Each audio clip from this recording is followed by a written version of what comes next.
श्री स्वामी समर्थ. ओम स्वामिनीवर आपले सर्वांचे सहर्ष स्वागत आहे. अत्यंत श्रद्धेने आणि प्रसन्न चित्ताने केलेला प्रसाद देवांनाही अत्यंत प्रिय असतो. म्हणून देव जिथे भक्त मनापासून नैवेद्य दाखवतात, प्रसाद दाखवतात, तिथे ते ग्रहण करण्यास सूक्ष्म रूपात येऊन तो नैवेद्य ग्रहण करतात असे शास्त्रात सांगितले आहे. तुम्ही तुमच्या घरी देवांना नैवेद्य दाखवता का?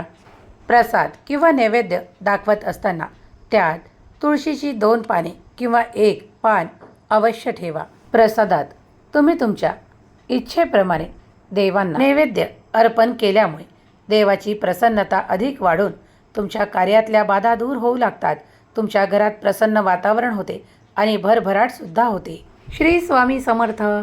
देवाजवळ जर तुम्ही प्रसादासाठी काही पदार्थ किंवा नैवेद्य दाखवत असाल, त्या क्षणानंतर पाणी फिरवून देवांना नैवेद्य अर्पण करा आणि त्याच्या काही काळानंतर शांत राहा. देवाला नैवेद्य ग्रहण करण्यास सांगा आणि 3 ते 4 मिनिटानंतरच तो नैवेद्य उचलून घरातील सर्व मंडळींनी ग्रहण करावा. जास्त वेळ देवाजवळ नैवेद्य ठेवू नये. त्यामुळे लवकरच उचलून तो सर्वांना वाटून त्याचा प्रसाद म्हणून ग्रहण करावा. देव अधिक प्रसन्न होतात.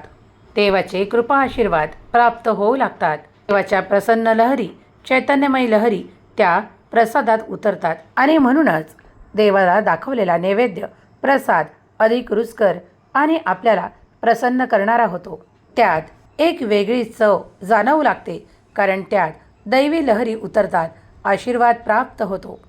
कोणत्याही प्रकारे तुमच्या हातून कुठल्याही प्रसादाचा अवमान किंवा अपमान होऊ देऊ नका. जितक्या लवकर होईल तितक्या लवकर तो प्रसाद वितरित करून संपवावा. त्याचा मान सन्मान करावा. यामुळे देवाची कृपा अधिक प्राप्त होते. ज्या घरी देवांना रोज नित्य नेमाने नैवेद्य अर्पण केला जातो, तिथे देवाची कृपा निरंतर होते. घरात धनधान्याची भरभराट होऊ लागते. सुख समृद्धीची भरभराट होऊ लागते.